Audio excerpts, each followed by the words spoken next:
எனக்கு தெரிஞ்ச ஃபாதர் ராஜநாயகம்னு ஒருத்தர் இருக்காரு. அவர் வந்து உண்மையிலேயே ஒரு சிறப்பான செஃபாலஜிஸ்ட். இது திமுகவுக்கான தேர்தலே கிடையாது, இது அதிமுகவுக்கான தேர்தலே கிடையாது, இது தாவேகாவுக்கான தேர்தல் அப்படின்னு அவர் சொல்றாரு. தாவேகா வரணுமா வேண்டாமா, இதுதான் மக்கள் வந்து இன்னைக்கு வந்து யோசிச்சிருக்காங்க. எப்பவுமே சொல்லப்படுறது என்னன்னா, எலெக்ஷன் முடிஞ்ச உடனே வந்து டிவிக்கு காணாம போயிடும், அதுக்கப்புறம் விஜய் வந்து அதுக்கப்புறம் எலெக்ஷன் ரிசல்ட் வந்து அவர் வெளிநாட்டுக்கு போயிடுவாரு, ரெஸ்ட் எடுக்க டாடா காட்டு போயிடுவாரு, வெளிநாட்டுக்கு போயிடுவாருன்னு சொன்னாங்க. உண்மையிலேயே வெளிநாட்டுக்கு போனதும் ரெஸ்ட் எடுக்க போனதும் யாருக்கு? டிவிக்கே வந்து ஒரு பெரிய கற்பனை உலகத்திலே வாழ்றாங்க. உத்தேச அமைச்சரவை பட்டியல் வரைக்கும் போட்டிருக்காங்க.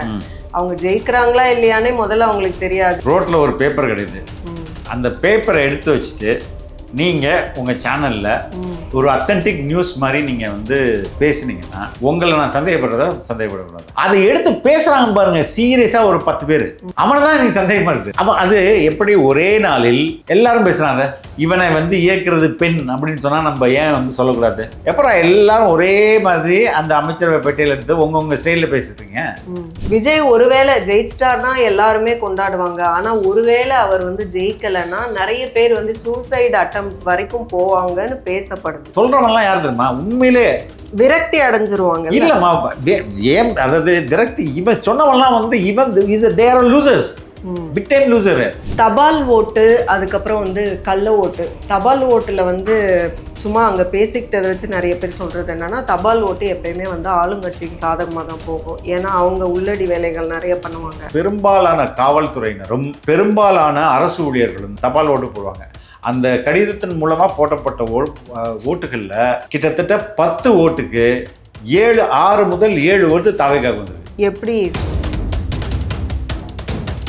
இந்த முறை சிறுபான்மையினருடைய அந்த வாக்கு சதவீதம் அப்படிங்கிறது எந்த அளவுக்கு விஜய்க்கு கன்வெர்ட் ஆயிருக்கும்? சிறுபான்மையினர் ஓட்டு மொத்தமும் விஜய்க்கு போயிருக்கு. அதில் வந்து ஏன்னா நான் முதல் முறையாக பார்க்க புர்கா போட்டுட்டு பிள்ளைங்க வந்து டிவிக்கு துண்டு போட்டு போகிறாங்க. அது இதுக்கு முன்பு எந்த கட்சிக்கு நான் திமுகலாம் அப்படி பார்த்ததே கிடையாது. ஒர்க் பண்ண கேம்பெயின் டைம்லேருந்தே அந்தளவுக்கு சிறுபான்மையினர்கிட்ட வந்து விஜயோடைய வாக்குகள் போயிருக்கு. ராகுல் காந்தி ஏதாவது ஒரு இடத்துல, அவர் எதிர்கட்சி தானே, திமுக கூட்டணியில் தானே இருக்கிறாரு, புதுசாக வந்த கட்சிக்கு ஓட்டு போடாதீங்க, நம்பாதீங்க அப்படின்னு எதையாவது சொன்னாரா? தாவேகாவுக்கு எதிராக ஒரு வார்த்தை பேசினாங்க. பட் வந்து டிஎம்கேவோட நாங்கள் வந்து அலையன்ஸ்ல நான் சொல்லலை. சித்திரை ஒன் மீடியா நேயர்களுக்கு வணக்கம். இன்றைக்கு நேர்காணலில் நம்ம கூட இணைஞ்சிருக்காங்க தாவேகா தேசிய செய்தி தொடர்பாளர் திரு ஃபெலிக்ஸ் ஜெரால்ட் அவர்கள். நிறைய கேள்விகள் கேட்க போகிறோம், வாங்க பேசலாம். வணக்கம் சார். வணக்கம். அதிமுக அப்படிங்கிற ஒரு கட்சி, அது வந்து ரொம்ப அனுபவம் வாய்ந்த கட்சி. அதை வந்து தாவேகா ஒரு பொருட்டாக எடுத்துக்கலனா கூட அதிமுகவோட வாக்குகளையும் திமுக தான் கவர்ந்திருக்கு அப்படின்னு சொல்லி கூட ஜேர்னலிஸ்ட் வந்து சொல்றாங்க. அப்போ ஏடிஎம்கேவை நீங்க தான் கன்சிடர் பண்ணல, ஆனா களத்துல அது இன்னும் வலுவா தான் இருக்கு. இல்லைங்க, நாங்க என்ன சொல்றோம், we are winning with lot of votes, with lot of majorityல நாங்க வின் பண்றோம்னு சொல்றோம். why are we bothered about others? இப்போ எனக்கு தெரிஞ்ச ஃபாதர் ராஜநாயகம்னு ஒருத்தர் இருக்காரு. அவர் வந்து உண்மையிலேயே ஒரு சிறப்பான செஃபாலஜிஸ்ட். அவர் சொல்வது மிக சரியாக இருக்கும். இதுவரை நான் நேரடியாக பார்த்துருக்கேன், பலமுறை பார்த்துருக்கேன். ஆர்கே நகர் தேர்தல் வந்து அவர் களத்தில் அவங்க ஆட்கள் அங்கே ரிசர்ச் பண்ணிட்டு இருக்காங்க. அப்போ தான் அவர் ப்ரெஸ் மீட் வைக்கிறாரு. டிடிவி தினகரன் வின் பண்ணுறாரு அப்படின்னு அவர் சொல்கிறாரு. அதே மாதிரி டிடிவி தினகரன் அவர் என்ன வாக்கு சதவீதத்தில் எத்தனை வாக்குனா அதே மாதிரி வின் பண்ணுறாரு. அதே மாதிரி நிறைய நம்ம சொல்லிக்கிட்டே இருக்கலாம். பல தமிழ்நாட்டில் அவர் முன்னோடி. அவர் போன இந்த தேர்தலுக்கு முந்தின ஒரு சில நாட்களுக்கு முன்னாடி அவர் வந்து ஒரு நார்மலாக ப்ரெஸ் மீட் வைப்பார், ப்ரெஸ் மீட் வச்சு பண்ணுவார். இந்த வாட்டி அவர் பண்ணல. நான் கூட கேட்டேன், இல்லை ஃபிலிக்ஸ், நான் ப்ரெஸ் மீட் வச்சு சொல்கிற மாதிரி இல்லை, நான் சொல்லலாமா வேணாமான்னு எனக்கு தெரியல. இல்லை பார்த்தா நீங்கள் வந்து தயவுசெய்து உங்கள் பர்சனல் வீடியோ வச்சு போடுங்க அப்படின் போது அவர் சொன்னார், என்னால் இதை ப்ரிடிக்ட் பண்ண முடியலைன்னு. இந்த தேர்தலை என்னால், நான் சொல்கிறது ஓட்டுக்கு முன்னாடி, ஓட்டு போடுறதுக்கு முன்னாடி என்னால் ப்ரிடிக்ட் பண்ண முடியலை அப்படின்னு கை தூக்கிட்டாரு. ஏன்னா மக்கள் வந்து டிசைட் பண்ணிட்டாங்களா டிசைட் பண்ணலையான்னு எனக்கு தெரியல, கண்டுபிடிக்க முடியல அப்படின்னாரு. அது உண்மை, ரைட்டுங்களா? அவரோட பாயிண்ட் ஆஃப் வியூ அது உண்மை. ஆனால் அதே ஃபாதர் ராஜநாயகம் தேர்தல் முடிஞ்சிட்ட பிறகு 2வது நாள் போடுறாரு, இது வேற மாதிரி இருக்குதா, இது திமுகவுக்கான தேர்தலே கிடையாது, இது அதிமுகவுக்கான தேர்தலே கிடையாது, இது தாவேகாவுக்கான தேர்தல் அப்படின்னு அவர் சொல்றாரு. தாவேகா வரணுமா வேண்டாமா, இதுதான் மக்கள் வந்து இன்னைக்கு வந்து யோசிச்சிருக்காங்க. அப்போ தாவேக்கா நான் அது அவருடைய ஸ்டாண்ட். இப்போ நான் என்ன சொல்கிறேன், தாவேக்காவுக்கு தான் இந்த தெரியல, தாவேக்கா வர வேண்டும் என்பதற்காக தான் மக்கள் இவ்வளோ பேர் ஓட்டு போட்டுருக்காங்க. புரியுதுங்களா? இதைத்தான் நான் அப்பத்திலேருந்து சொல்லிட்டு இருக்கிறேன். மற்ற தொகுதிகள் விட்டுறலாம். இப்போ குறிப்பாக எடப்பாடியோ இல்லை வந்து முதலமைச்சர் அவர்களோட தொகுதியோ இந்த தொகுதியில் கன்ஃபார்ம் ஆயிடுச்சா? இல்லைங்க, இட்ஸ் அ வேவ், ஒரு அலை. அந்த அலை வந்து இந்த தொகுதி பார்த்தெல்லாம் அடிக்காது, ஒட்டு மொத்தமாக தான் அடிக்கும். ரைட்டுங்களா? அதுல வந்து அலையில் தப்பிய தலைகள்னு ஒரு ப்ரோக்ராம். இப்போ எடப்பாடி தொகுதினா இது வரைக்கும் செல்வாக்குடையவர் எடப்பாடியா தான் இருந்தாரு. அப்படிங்கும்போது அலை அடிச்சிச்சுன்னா அவ்வளோ பேரும் 90% ஒரு ஓட் வருதுன்னா அவ்வளோ பேரும் விஜய்க்கு தான் பண்ணியிருப்பாங்கன்னு எப்படி? தமிழ்நாடு ஃபுல்லா இதுதான் நிலவரமா இருக்கு. எல்லா டிஸ்ட்ரிக்ட்லயும் அப்படிதான் நம்ம பார்க்குறோம். புரியுதுங்களா? எல்லா எல்லா என்ன சொல்றது மாவட்டத்திலையும் அதிக எண்ணிக்கையில் வாக்குப்பதிவாயிருக்குது. அது பாரு எடப்பாடியிலையும் பதிவாயிருக்குது. இது எல்லா வாக்குகளும் தாவேக்காவுக்கான வாக்குகள் நான் பார்க்குறேன். அது எல்லாத்துக்கும் தானே பொருந்தும். It applicable to all. அது எப்படி இந்த தொகுதிக்கு மட்டும் இவருக்கு அந்த அளவு மாறி இருக்குன்னு சொல்ல முடியாதுல்ல. எப்பவுமே சொல்லப்படுறது என்னன்னா, எலெக்ஷன் முடிஞ்ச உடனே வந்து டிவிகே காணாம போயிடும். அதுக்கப்புறம் விஜய் வந்து அதுக்கப்புறம் எலெக்ஷன் ரிசல்ட் வந்து அவர் வெளிநாட்டுக்கு போயிடுவாரு. இல்ல அவர் வெளிநாட்டுக்கு போயிடுவாரு, ரெஸ்ட் எடுக்க டாடா காட்டு போயிடுவாரு, வெளிநாட்டுக்கு போயிடுவாருன்னு சொன்னாங்க. உண்மையிலேயே வெளிநாட்டுக்கு போனதும் ரெஸ்ட் எடுக்க போனதும் யாருங்க? இல்ல அதுதான் விஜய் வந்து கான்ஃபிடென்ட்டா இருங்கன்னு சொல்லுவாங்க அடிக்கடி. இப்போ கான்ஃபிடன்ஸ் வந்து யாருக்கிட்ட அதிகமா இருக்கு? டிவிகே கிட்ட இருக்கா இல்லை வந்து டிஎம்கே கிட்ட இருக்கா? அவங்க வந்து கான்ஃபிடென்ஸ் நிறைய இருக்கிறதுனால வெளியூருக்கு போய் ஜாலியாக சுத்த போயிட்டாங்களா? கான்ஃபிடென்ஸ் கம்மியாக இருக்கிறதுனால விஜய் அவர்கள் இங்கே இருக்கிறாங்களா? மற்ற தலைவர்களை பற்றி எனக்கு தெரியாது. ஆனால் இப்போ ஸ்டாலின் எடுத்துப்போம். அவர் முன்னுக்கு பின் முரணாக பேசினது எத்தனை இருக்குது? வண்டியாக இருக்காது இல்லையா? அவர் வந்து அசம்பிளியில் பேசினதாக இருக்கட்டும், தேர்தல் பிரச்சாரத்தில் பேசியிருக்காரும், செந்தில் பாலாஜி பற்றி பேசினதாக இருக்கட்டும், எவ்வளோ முன்னுக்கு பின் முரணாக பேசியிருக்கிறாரு. அதுக்கு அவர் கவலைப்படுறதில்ல. ரைட்டுங்களா? ஆனால் தாவேக்கா தலைவர், எங்கள் தலைவர் வந்து அது ரொம்ப கவனமாக இருப்பார். அவர் ஒரு ஒரு ஒரு ஒரு 100% ஃபேக்ட் இல்லாமல் அவர் சொல்ல மாட்டார். அன்லெஸ் அவர் கன்வின்ஸ் ஆகாட்டி சொல்ல மாட்டார். எங்களுக்கு தெரியும், நாங்கள் வந்து அப்போது நான் தேர்தலுக்கு ஒரு சில மாதங்களுக்கு முன்பு அப்போ நம்ம எடுத்த வாக்கு எங்களுக்கு சொல்லும்போதே எங்களோட இன்டர்னல் சர்வேல 140க்கு மேற்பட்ட இடங்களில் 40% வாக்கு வந்து மெஜாரிட்டி எங்களுக்கு இருக்குது அப்படின்றது எங்களோட இன்டர்னல் சர்வே. தமிழ்நாடு ஃபுல்லாக இன்னும் அதிகமாக, தமிழ்நாடு ஃபுல்லாக பல இடங்களில் அதிகமாக இருக்குன்ட்டு. ஆனால் இதெல்லாம் தெரிந்துமே அவர் வந்து 30% 33% டிவிகே வாங்கணும்னு ஓப்பனில் பேசினார். அப்போ அந்த கான்ஃபிடென்ட் இருக்க போது தான் இவ்வளோ ஒரு நம்பரை சொல்கிறாரு. புரியுதுங்களா? அப்போ இன்னைக்கு ரியாலிட்டி எப்படி இருக்கு? ரியாலிட்டி அடிச்சு தூக்கி போயிருக்கேன் எங்கேயோ. ஆனாலும் கொடைக்கானல்ல போயிட்டு டிவிகே ஓவர் அப்படிதானே முதலமைச்சர். அவர் இன் டிஃப்ரெண்ட் வேர்ல்ட். அவர் என்ன செய்கிறார், ஏன் செய்கிறார் என்பது அவருக்கே தெரியாது.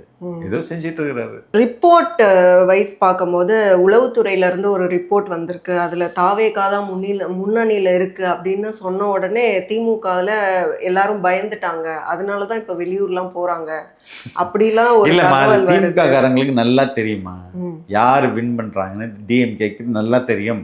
ஏன்னா கடைசி நேரத்தில் பல இடங்களில் காசு போய் சேரவில்லை. டிஆர் பால்லாம் கணக்கு கேட்க ஆரம்பிச்சார். எங்கப்பா காசு எங்க போச்சா இல்லையா, உட்கார கணக்கு சொல்லுன்ட்டு. ஏன்னா ஏங்க ஒரு 40%க்கு நம்ம வந்து காசு கொடுப்போம் அப்படின்னு வேட்பாளர் சொல்லுவார். இல்லை சார் 60% கொடுத்தா தான் நம்ம வாங்க முடியும் அப்படின்ட்டு. ஆனால் அந்த கொண்டு போய் கீழ் மட்டத்தில் வந்து கிளை செயலாளரோ இல்லை ஒன்றிய செயலாளரோ அது கொண்டு போய் டிஸ்ட்ரிபியூட் பண்ணுறல, அவருக்கு கலர் நிலவரம் தெரியுமா தெரியாதா? அவருக்கு தெரியும்ல, நல்லா தெரியும்ல. டேய் எப்படியோ தூக்க போகிறோம், இதுக்கு எதுக்கு இவனுங்கள்ட்ட காசு கொடுத்து தூக்கிறதுக்கு? வாழ்க்கையில் இனிமேல் அடுத்த 5 வருஷம் நமக்கு ஆட்சி வராதுன்றது புரிஞ்சு போச்சு. சம்பாதிக்க முடியாது, அவன் விட்டு காசான அடி அப்படி இவன் அடிச்சிடுவான். கீழே போய் சேர்க்க மாட்டாங்க. ஏன்னா அவனுக்கு நல்லா தெரியும் தோற்று போயிடுவோன்ட்டு. அப்போ அவனுக்கான கடைசி ஏர்னிங் அதுதான். ஏன்னா அதுக்கடுத்தது உள்ளாட்சி தேர்தல் வந்தாலும் தோற்றுருவாங்க, கான்ட்ராக்டே இவங்களுக்கு கிடைக்காது, காசு பண்ண முடியாது. கடைசி ஏர்னிங் வந்து வேட்பாளர்கிட்டேருந்து காசை வாங்கி மக்கள்கிட்ட கொடுக்குற அந்த காசு தான். அது பல லட்சங்களை இவன் சுட்டிடுவான். அது மாதிரி எல்லாரும் சுட்டிடுவாங்க, மக்களுக்கு போய் சேராது. மக்கள் இன்னும் கடுப்பு போட்டு நொங்கு குத்திட்டு போயிடுவாங்க. இதுதான் டிவிகே வந்து ஒரு பெரிய கற்பனை உலகத்திலே வாழ்றாங்க. உத்தேச அமைச்சரவை பட்டியல் வரைக்கும் போட்டிருக்காங்க. அவங்க ஜெயிக்கிறாங்களா இல்லையானே முதல்ல அவங்களுக்கு தெரியாது. ஆனா வந்து தான் தான் சிஎம் அப்படிங்கிற மாதிரி விஜய் வந்து அது மாதிரி அந்த முன்னெடுப்புகள்லாம் இருக்கு. ரோட்ல ஒரு பேப்பர் கிடையாது, அந்த பேப்பரை எடுத்து வச்சுட்டு நீங்க உங்க சேனல்ல ஒரு அத்தன்டிக் நியூஸ் மாதிரி நீங்க வந்து பேசுனீங்கன்னா உங்களை நான் சந்தேகப்படக்கூடாதா? ஒரு பைத்தியக்காரன் கூட ஏதாவது எழுதி தூக்கி ரோட்ல தூக்கி போயிட்டுப்பான், அதை எடுத்துட்டு வந்து வச்சு நீங்க பேசுனீங்கன்னா உங்களை நான் என்னன்னு சொல்றது? அப்ப அந்த அமைச்சரவை பட்டியல் சர்க்குலேட் ஆகுறது உண்மையா இல்ல? அது வந்து எவனாவது ஒருத்தர் கற்பனையில எழுதிருக்குதுன்னு என்ன சந்தேகம் வருதுன்னா அதை எடுத்து பேசுறாங்க பாருங்க சீரியஸா ஒரு 10 பேர், அவனதான் நீ சந்தேகமா இருக்கு. அப்ப அது எப்படி ஒரே நாளில் எல்லாரும் பேசுறாங்க, புரியுதுங்களா? அப்ப இவனை வந்து இயக்குறது பெண் அப்படின்னு சொன்னா நம்ம ஏன் வந்து சொல்லக்கூடாது? எப்பறம் எல்லாரும் ஒரே மாதிரி அந்த அமைச்சரவை பட்டியல் எடுத்து உங்க ஸ்டைல்ல பேசுறீங்க? அது டிவிக்கேன்னா இது அண்டர்சைன், அது மொட்டை கடிதாசி எடுத்துட்டு போய் நீங்க வந்து சீரியஸா உட்காந்து கவர்மெண்ட் டாக்குமெண்ட் மாதிரி நீங்க பேசியிருந்தீங்கன்னா உங்களை என்னமா சொல்றது? நீங்க ஆல்சோ வந்து ஒரு ஜேர்னலிஸ்டா இருக்கீங்க. எனக்கு வந்து என்ன டவுட் வருதுன்னா, ஒரு ஊடகம் இல்ல, 2 ஊடகம் இல்ல, எல்லாருமே வந்து ஆளும் கட்சி சார்ந்தோ இல்ல ஒரு சார்பு ஊடகங்களாவோ இருக்கும் போது இப்ப நீங்க கேட்குற மாதிரி அது வந்து ஒரு அத்தன்டிக் அப்படிங்கிறதே வந்து இப்ப நம்மளே வந்து அதை வந்து ஃபைண்ட் அவுட் பண்றது ரொம்ப டிஃபிகல்ட்டா இருக்கு. அப்ப பீப்புளுக்கு வந்து ஒரு அதுதான் சொல்றேன், உங்களுக்கு அறிவு இருக்கணுமா இல்லையா? முதல்ல ஒரு பேசுற ஒரு ஜேர்னலிஸ்டுக்கு இது எங்கேந்திர கிடைச்சது இந்த சோர்ஸ், இது யாரு கொடுத்தா, இல்ல உனக்கு நீ அதுல நான் என்ன சொல்ல வரேன்னா இவங்க காசு வாங்கிட்டு பேசுறாங்கன்றேன். அடிச்சு வதந்தியை பரப்பி விடு இப்பவே. அவதூறு தானே, அவதூறு பேசுறது காசு. இப்போ ஒன்றும் இல்லைம்மா உட்காந்து இப்போ இந்த நான் டிஸ்ட்ரிக்ஸ் வைஸ் நம்ம பிரிக்கிறோம்ல. இப்போ நான் சொன்னேன் இல்லையா உனக்கு கணக்கு, கரூரில் 35,000 பேர் அடிஷன், 45,000 பேர் டெலிஷன். அப்போது போன வருஷம் வாக்குப்பதிவு இவ்வளோ, இந்த வருஷம் வாக்குப்பதிவு இவ்வளோ. இது வந்து can I right it in imagination? கற்பனையில் நான் எழுத முடியாதுல்ல, முடியாது. சத்தியமாக உட்காந்து இதில் ஒர்க் பண்ணணுமா இல்லையா? இது மாதிரி நான் எல்லா டிஸ்ட்ரிக்ட்டும் 38 டிஸ்ட்ரிக்ட் எடுக்கிறதுக்கு கொஞ்சம் நேரம் எடுக்குமா எடுக்காதா? நம்ம செலவு பண்ணணுமா, நேரத்தை செலவு பண்ணணுமா, செலவு பண்ண முடியாது. மூளையை கொஞ்சம் யூஸ் பண்ணணுமா, யூஸ் பண்ணக்கூடாதா? இப்படியெல்லாம் பண்ணி தானே ஒரு இன்ஃபர்மேஷன் எடுக்கிறோம். இந்த பேசிக் கூட தேவையில்லைம்மா உனக்கு. இந்த சீட்டு பேசு அப்படின்னா நீங்கள் பேசிக்கிட்டே இருப்பீங்க தானே. அதுக்கு உங்களுக்கு டைமும் ஸ்பெண்ட் பண்ண வேணாம், உங்களுக்கு வந்து உங்களுடைய நேரத்தையும் வேஸ்ட் பண்ண வேணாம், உடல் உழைப்பும் பண்ண வேணாம். உங்களுக்கு துண்டு சீட்டு வருது, அதை பேசுறதுக்கு காசும் வருது. அப்போ எந்தவித ஒரு அடிப்படை அதை உறுதிப்படுத்தாம கூட இஷ்டத்துக்கு இவங்க பேசுறாங்கல்ல, இதை இவ்வளவு பேர் மக்கள் நம்புவாங்கல்ல. அப்ப அந்த மக்களுக்கு இவங்க பண்ற துரோகம் தானே அது. அந்த துரோகத்தை எப்படி இவங்க செய்யறதுக்கு மனசு வருது? குழந்தைகள் அப்படின்னு கூட எடுத்துக்கலாம். ஆனா குழந்தைகளை தாண்டி பெரியவங்க நிறைய ஃபேன்ஸ் வந்து விஜய்க்கு இருக்காங்க, ரொம்ப இமோஷ்னலி கனெக்டடா இருக்காங்கங்கும் போது விஜய் ஒருவேளை ஜெயிச்சிட்டார்னா எல்லாருமே கொண்டாடுவாங்க. ஆனா ஒருவேளை அவர் வந்து ஜெயிக்கலைன்னா நிறைய பேர் வந்து சூசைட் அட்டெம்ப்ட் வரைக்கும் போவாங்கன்னு பேசப்படுது. ஐ திங்க் லெனின் தான் சொல்லியிருக்காருன்னு நினைக்கிறேன். Religion is a opium of the mass. கடவுள் பக்தியே ஒரு மிகப்பெரிய போதை, வெகு மக்களுக்கு மிகப்பெரிய போதை, கஞ்சா போதைய மாதிரி போதையானது எது? மதம் அப்படின்றது. இதை நான் வந்து சொல்லி கோயிலுக்கு போகிறவன்லாம் வந்து ட்ரக் அடிக்ட்னு சொல்ல முடியுமா? சொல்லுங்க. இது நான் சொல்ல, உண்மையிலே லெனின் சொன்னது இல்லைங்களா? இப்போ இது ஒரு பாப்புலர் ஸ்டேட்மெண்ட். இதை இவங்க என்ன எப்படி அணுக போகிறாங்க? எப்படிமா அணுக போகிறாங்க? அப்போ விஜய் மீது இருக்கிற அன்பு இல்லை, நான் என்ன சொல்றேன், எல்லா emotionally every one is connected. அது மனிதர்கள் இல்லாமல் இமோஷனலாக ஏதோ ஒரு விதத்தில் யாரு கூடயே கனெக்ட் பண்ணியிருப்பாங்க. ஏமா ஒரு பெட்டு மேலே ஒரு ஒரு ஒரு ஒரு வீட்டில் இருக்கிற செல்லப்பா வளர்க்குற நாய் மேலே எவ்வளோ பாசமாக இருக்கிறாங்க, கடவுள் மேலே எவ்வளோ பாசமாக இருக்காங்க. ஒரு ஜெயலலிதாக்காக நாக்கு அறுத்து உண்டியில் போட்டவரெலாம் இருக்கிறாருமா, நாக்கு ஒரு துண்டை அறுத்து உண்டியில் போட்டார். சரிங்களா? இது மாதிரிலாம் மனிதர்கள் இப்படி தான் இருப்பாங்க. அதையெல்லாம் நீங்கள் வந்து தற்கொலை இப்போ உங்களுக்கு பண்ணால், இப்போ அண்ணாவுடைய மரணத்தின் போது அவரை பார்க்க வந்த எத்தனை பேர் செத்தாங்க? எம்ஜிஆர் மரணத்தின் போது அந்த ஊர்வலத்தில் எத்தனை பேர் செத்தாங்க? கருணாநிதி சாகும்போது எத்தனை பேர் ஷாக்கில் செத்தாங்க? அவங்களெல்லாம் நீங்கள் என்னன்னு சொல்லுவீங்க? People are emotionally that they are connected. அதுக்காக உங்களுக்கு பிடிக்காதனாலேயே நீங்கள் வந்து ஒரு மாதிரி மனநோயாளிகள் தற்கொலை சொல்கிறவங்கலாம் யார் தெரியுமா? உண்மையிலே விரக்தி அடைஞ்சிருவாங்க. இல்லம்மா, ஏன் அதாவது விரக்தி, இவன் சொன்னவன்லாம் வந்து இவன் is they are losers, big time loser. ஒருத்தர் வந்து இருக்காருமா, அவர் வந்து நான் வந்து பேர் சொல்லலை, கல்வி டிவி அப்படின்ற டிவியில் சிஓ ஆகணும்னு ட்ரை பண்ணார். அவருக்கு அந்த வாய்ப்பு கிடைக்கல. கலைஞர் டிவியில் ஏதாவது காசு பார்த்துடலாம், ஏதாவது நிகழ்ச்சி பண்ணி இல்லைன்னா நியூஸ் எடிட்டர் ஆகி பார்த்துடலாம் அப்படின்னு ட்ரை பண்ணார். அங்கேயும் வாய்ப்பு கிடைக்கல. இப்போ அவர் வந்து பேசிகிட்டு இருக்காரு. எதுக்கு? ஏதாவது பிஸ்கட் கிடைக்கும்னா வேற என்ன? புரியுதுங்களா? இதுதான் எல்லாருக்கும் இங்கே பிஸ்கட் தான்.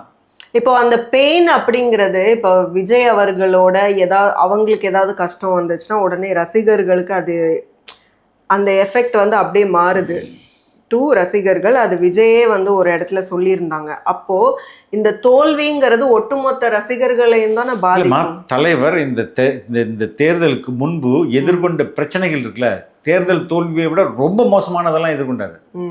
அப்ப எல்லாம் அவருக்கு உறுதுணையா நின்னாங்க தொண்டர்கள். அவரை வந்து ரொம்ப தனிப்பட்ட முறையில் தாக்குனாங்க. அப்போ கூட வந்து எல்லாம் பேர் கெடுக்கிறது தான் பண்ணாங்க. அப்போ கூட இந்த மக்கள் அவருக்கு ஆதரவாக இருந்தாங்க. அவருடைய செல்வாக்கு உயர்ந்துச்சு. புரியுதுங்களா? உண்மையா நான் சொல்றேன், இந்த முறை வெற்றி தான், அதுல எந்த மாற்று கருத்தும் இல்லை. அதற்கு உறுதுணையா மக்கள் எப்போதும் இருப்பாங்க அவர் கூட. சும்மா இவங்க ஏதாவது ஒன்று ஏதாவது ஒரு மனநல மருத்துவர் டாக்டர் ஷாலினி போன்றவர்கள் இது மாதிரி சொன்னாங்களா?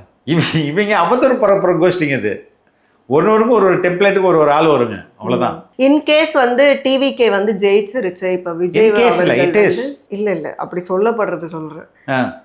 விஜய் அவர்கள் சிஎம் ஆகுறாங்கன்னா இப்போ அமைச்சரவை அப்படின்னு ஒன்று அமைக்கணும். அதில் வந்து கூட இருக்கவங்க எல்லாம் பார்த்தா புஷி ஆனந்த் அவர்களை வந்து ரொம்ப விமர்சிக்கிறாங்க.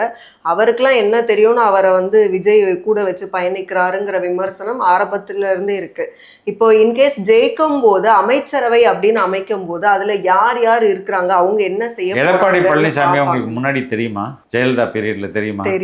தெரியாது. அது மாதிரி எத்தனை பேர் தெரியாம இருந்தாங்க? புரியுதுங்களா? அப்படி கிடையாது. எங்கள் தலைவருக்கு தெரியுமா யார் இவருடைய டேலண்ட்னா? ஒவ்வொரு மனிதனுக்கும் ஏதோ ஒரு சிறப்பு குவாலிட்டி இருக்குது. Whether you accept or not, எல்லாத்துக்கும் some quality they will have. அது மற்றவர்களுக்கு இல்லாத ஒரு பண்பு இருக்கும். இப்போ இவ்வளோ நாள் தலைவர் கூட அவர் தொடர்ந்து பயணித்த இவ்வளோ பேர் இருக்கிறாங்க. யாருக்கு என்ன கொடுக்கணுன்றது அவருக்கு உறுதியாக தெரியும். And he is going to work with them every day on day to day basis. அப்போது இந்த ஒரு டெஃபினட்டாக எங்கள் தலைவர் வந்து உண்மையிலேயே அந்த அதிகார பகிர்வை நம்புறவர். என்கிட்ட வந்து நான் ஏற்கனவே சொல்லியிருக்கேன்னு நினைக்கிறேன். என்கிட்ட பேசும்போது நீங்கள் வந்து ஃபிலிக்ஸ் ஜெரால்டு இல்லைங்க, நீங்கள் வந்து ஃபிலிக்ஸ் ஜெரால்டு விஜய்ங்க. நீங்கள் பேசுகிறது அவருடைய மொழியில் தாங்க பேசுகிறீங்க. நீங்கள் பேசுகிறது உங்களுடைய கருத்தாக இருந்தாலும் அது அவருடைய கருத்துங்க. அதனால் நீங்கள் பேசும்போது அவரை தான் நீங்கள் ரெப்ரசன்ட் பண்ணுறீங்கன்னு சொல்கிறாங்க. அதே மாதிரி தான் ஒவ்வொரு துறைக்கும் நானே வந்து நிற்கணும்னு அவசியம் இல்லை. அது மாதிரி ஒவ்வொரு துறைக்கும் சரியான ஆட்களே அவருடைய ரெப்ரசன்டேட்டிவாக தான் இருப்பாங்க. அதனால they will pick and choose. தபால் ஓட்டு, அதுக்கப்புறம் வந்து கள்ள ஓட்டு. தபால் ஓட்டுல வந்து சும்மா அங்கே பேசிக்கிட்டதை வச்சு நிறைய பேர் சொல்கிறது என்னன்னா, தபால் ஓட்டு எப்பயுமே வந்து ஆளுங்கட்சிக்கு சாதகமாக தான் போகும். ஏன்னா அவங்க உள்ளடி வேலைகள் நிறைய பண்ணுவாங்க. அப்புறம் கள்ள ஓட்டு அதுவும் இந்த தேர்தலில் நிறைய இருக்கும் அப்படிங்கிற மாதிரி பேச்சுக்கள் வருது. கள்ள ஓட்டு பாசிபிளா? கள்ள ஓட்டு பாசிபிள் தான், எப்போதுமே நடக்கும். ஆனால் இந்த முறை அது ரொம்ப குறைவாக தான் நடந்திருக்கணும்னு நான் நினைக்கிறேன். ஏன்னா பெருவாரியான மக்கள் போயிட்டாங்களே. இப்போ போன முறை சென்னையில் வந்து 50 நிறைய பேர் ஓட்டே பண்ணிட்டாங்க, மக்களை போய் ஓட்டு போட்டாங்கல்ல. அப்போ போடும்போது நீங்கள் கள்ள ஓட்டை வந்து சும்மா அமுக்க முடியாது, யாரோடைய பேரில் தான் நீங்கள் போட முடியும். அந்த பேர் நீக்கத்தில் எஸ்ஐஆர் ஒரு ரோல் பிளே பண்ணியிருக்கு. I'm not denying it. ஆனால் கள்ள ஓட்டை வந்து மக்கள் நிறைய பேர் போட்டதுனால நீங்கள் கள்ள ஓட்டுன்றது குறைஞ்சிருக்கும், வாய்ப்புகள் ரொம்ப இருந்திருக்கும். அதுக்காக ஜீரோன்னு சொல்ல முடியாது, இருந்திருக்கும். அந்த பர்சன்டேஜ் வந்து ரொம்ப கம்மியாக இருந்திருக்கும் கள்ள ஓட்டை பொறுத்தவரை. தபால் ஓட்டை பொறுத்தவரையும் யார் தபால் ஓட்டு போடுவாங்க? அதை எலெக்ஷன் பணிக்காக தன்னுடைய சொந்த ஊர்லேருந்து வெளியில் போகிறவங்க, அரசு பணிக்காக போகிறவங்க, அப்படி அவங்கள் தான் தபால் ஓட்டு இருக்கும். ரைட்டுங்களா? அப்படி இருக்கும்போது பெரும்பாலான காவல்துறையினரும் பெரும்பாலான அரசு ஊழியர்களும் தான் தபால் ஓட்டு போடுவாங்க. அந்த கடிதத்தின் மூலமாக போட்டப்பட்ட ஓட்டுகளில் கிட்டத்தட்ட 10 ஓட்டுக்கு 6 முதல் 7 ஓட்டு தாவேக்காக வந்திருக்கு. எப்படி சொல்றீங்க? அது எங்களுக்கு கிடைத்த தகவல் தான். காவல்துறையிலே இருப்பாங்களா, நமக்கு நண்பர்கள் இல்லாம இருப்பாங்க.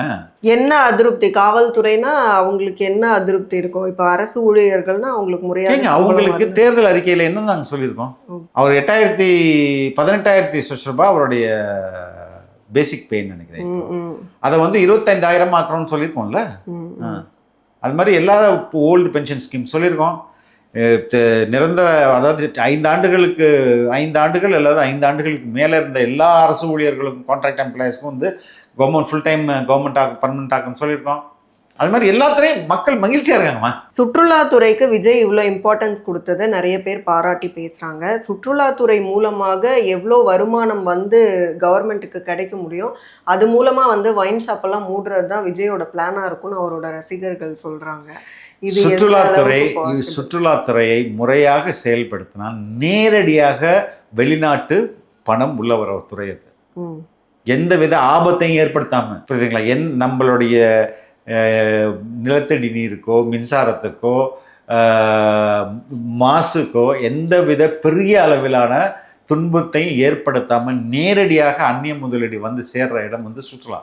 அதை வந்து ஒரு என்ன சொல்கிறது, 1 மில்லியன் எவ்வளோ வேணால் எடுத்துகிட்டு போகலாம். மக்கள் வந்து அதனால தான் அதுக்கு அவ்வளோ முக்கியத்துவம் கொடுக்கப்படும். இந்த முறை சிறுபான்மையினருடைய அந்த வாக்கு சதவீதம் அப்படிங்கிறது எந்த அளவுக்கு விஜய்க்கு கன்வெர்ட் ஆயிருக்கும், அப்படி கன்வெர்ட் ஆயிருந்துச்சுன்னா காங்கிரஸ் கட்சியோட நிலை இனி தமிழ்நாட்டில் என்ன? சிறுபான்மையினர் ஓட்டு மொத்தமும் விஜய்க்கு போயிருக்கு. அதில் வந்து ஏன்னா நான் முதல் முறையாக பார்க்க புர்கா போட்டுட்டு பிள்ளைங்க வந்து டிவிக்கு துண்டு போட்டு போகிறாங்க. அது இதுக்கு முன்பு எந்த கட்சிக்கு நான் திமுகலாம் அப்படி பார்த்ததே கிடையாது. ஒர்க் பண்ண கேம்பெயின் டைம்லேருந்தே அந்த அளவுக்கு சிறுபான்மையினர்கிட்ட வந்து விஜயோடைய வாக்குகள் போயிருக்கு. காங்கிரஸ் நீங்கள் கேட்டீங்க, காங்கிரஸ் தொண்டர்கள் இருக்காங்களே, அவங்க இப்போ விஜய்க்கு ஓட்டு போட்டிருக்காங்க. ஏன்னா நீங்கள் நல்லா பாருங்கம்மா, ராகுல் காந்தி ஏதாவது ஒரு இடத்துல அவர் எதிர்கட்சி தானே, திமுக கூட்டணியில் தானே இருக்கிறாரு. அதை தானேம்மா ஏதாவது ஒரு இடத்துல புதுசாக வந்த கட்சிக்கு ஓட்டு போடாதீங்க, நம்பாதீங்க அப்படின்னு எதையாவது சொன்னாரா? தாவேக்காவுக்கு எதிராக ஒரு வார்த்தை பேசினாரா எங்கேயாவது? பட் வந்து டிஎம்கேவோட நாங்கள் வந்து அலைன்ஸ்ல நான் சொல்லல, இருக்கிறோன்னு தான் சொல்றாரு, இல்லைன்னு சொல்ல வரல. எம்கே ஸ்டாலினோட சேர்ந்து பிரச்சாரம் பண்ணாரா? ஆனா தமிழர் வந்து ஆட்சி பண்ணணும், தமிழருக்கு தான் வாய்ப்பு கொடுக்கணும்னு சொல்றாரு. அதுதான் எங்களால புரிஞ்சுக்க முடியல. அதுதான் விஜய்க்கு வாய்ப்பு கொடுங்கன்றாரா இல்ல இங்க சப்போர்ட் பண்றாரு? இங்கதான் சப்போர்ட் பண்றாரு. ஆனா நீங்க பாருங்க, என்ன ஒரு 5-6 நாள் தானே தமிழரோட அலையன்ஸ்ல இருந்திருக்கலாம்ல. அவர் வில்லிங் தானே. எங்க தலைவர் என்ன சொல்றாரு, செல்வ பிறந்தகை காசு வாங்கிட்டு செட்டில்மெண்ட் நடத்திட்டாருன்னு தான் சொல்றாரு. செல்வ பிறந்தகை அவர்கள் இன்னமும் ஸ்டில் இன்னைக்கு கூட பிரஸ் மீட்ல சொல்லியிருக்காங்க 200 சீட்ஸ் வந்து உறுதியா திமுகவுக்கு. அவர் அப்படிதான் சொல்லுவாரு, வேற என்ன எதிர்பார்க்க முடியும் அவர்கிட்ட இருந்து. மிக்க நன்றி.